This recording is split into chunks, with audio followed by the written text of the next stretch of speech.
Regresi linear adalah metode statistik yang digunakan untuk memahami dan memodelkan hubungan antara dua variabel atau lebih. Dalam regresi linear sederhana, hubungan yang dianalisis adalah antara satu variabel independen atau bebas yaitu X dan satu variabel dependen atau terikat yaitu Y. Metode ini mencoba untuk menemukan garis lurus terbaik yang disebut dengan garis best fit yang dapat menggambarkan hubungan antara variabel-variabel tersebut. Pertama, ada metode kuadrat terkecil. Metode kuadrat terkecil atau least square adalah teknik statistik yang digunakan untuk menemukan garis best fit dalam regresi linear. Metode ini bertujuan untuk meminimalkan selisih antara nilai-nilai yang diprediksi oleh model regresi dengan nilai-nilai yang sebenarnya dalam data. Persamaan garis best fit dapat diprediksi menggunakan metode kuadrat terkecil dengan langkah-langkah berikut.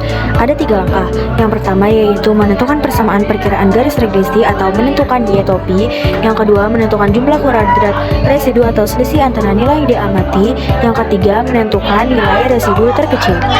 Metode yang kedua yaitu menggunakan model regresi linear. Model regresi linear adalah metode statistik yang digunakan untuk memodelkan dan menganalisis hubungan antara dua atau lebih variabel dengan rumus yang ada di gambar. Hai teman-teman, sekarang aku mau jelasin contoh soal regresi linear sederhana ya. Yang pertama, kita diketahui kita punya data dari 5 siswa yang menunjukkan jam belajar yaitu X dan nilai ujian yaitu Y mereka.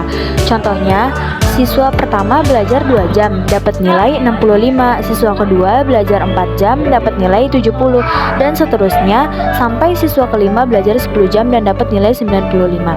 Yang kedua, mencari tujuan. Kita mencari rumus hubungan antara jam belajar dan nilai ujian atau yang disebut persamaan regresi linear dengan rumus Y sama dengan A plus BX. Yang ketiga, langkah pertama, hitung B atau kemiringan garis. Rumusnya seperti yang ada di video. Setelah semua data dimasukkan, hasilnya B sama dengan 3,75. Artinya, setiap tambahan 1 jam belajar, nilai ujian naik sekitar 3,75 poin. Yang keempat, langkah kedua yaitu hitung A atau titik potong di sumbu Y. Rumusnya seperti yang ada di video dan hasilnya A itu sama dengan 55,5. Ini artinya kalau nggak belajar sama sekali, yaitu X sama dengan 0, nilai ujian diperkirakan 55,5. Yang kelima, jadi persamaan regresinya adalah Y sama dengan 55,5 plus 3,75X. Kesimpulannya, rumus ini bisa dipakai buat memprediksi nilai ujian berdasarkan jumlah jam belajar.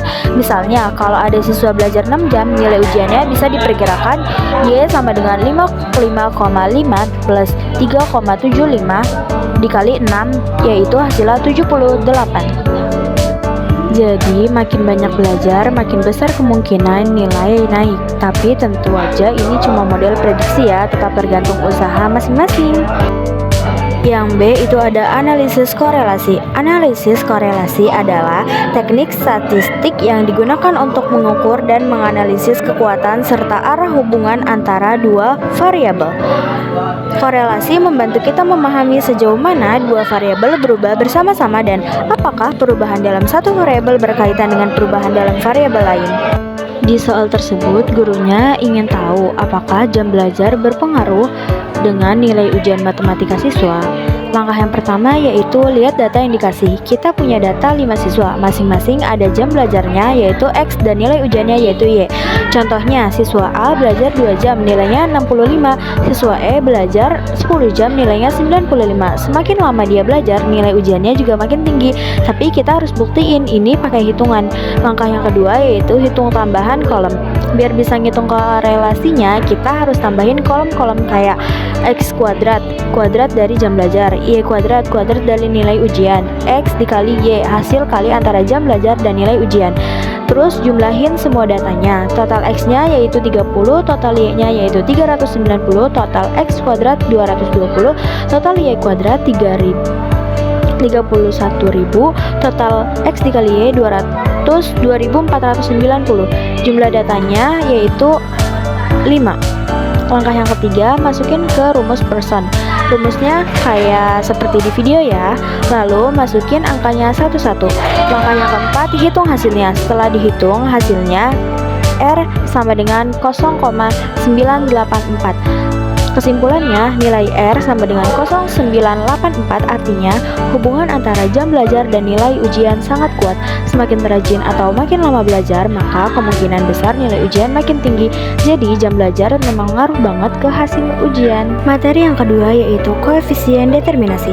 Koefisien determinasi atau R squared atau R kuadrat adalah ukuran statistik yang menunjukkan seberapa baik variabel independen dalam suatu model regresi dapat menjelaskan variasi dari variabel dependen. Nilai koefisien determinasi berkisar antara 0 hingga 1 atau 0% hingga 100% jika dinyatakan dalam persentase. Koefisien determinasi dihitung dengan menggunakan rumus berikut, yaitu R kuadrat sama dengan R kuadrat dikali 100%. Berikut adalah contoh soalnya. Kita mau tahu seberapa kuat hubungan antara X, misal jumlah latihan DN, misal nilai ujian. Kita hitung R-nya yaitu koefisien korelasi, lalu kita hitung R kuadratnya koefisien determinasi, artinya seberapa besar pengaruh X terhadap Y. Langkah yang pertama, lihat data dari tabel, lalu ditambahin kolom bantu, yaitu jumlah totalnya seperti yang ada di video. Langkah yang kedua, hitung koefisien korelasinya, pakai rumus yang ada seperti di video. Masukin angkanya, artinya dengan hasil R yaitu 0,2, artinya hubungan antara X dan Y itu lemah tapi searah, yaitu positif. Langkah yang ketiga, hitung koefisien determinasi, pakai rumus yang ada di video. Artinya cuma 4% perubahan nilai Y dipengaruhi oleh X, sisanya 96% dipengaruhi oleh faktor lain. Kesimpulannya,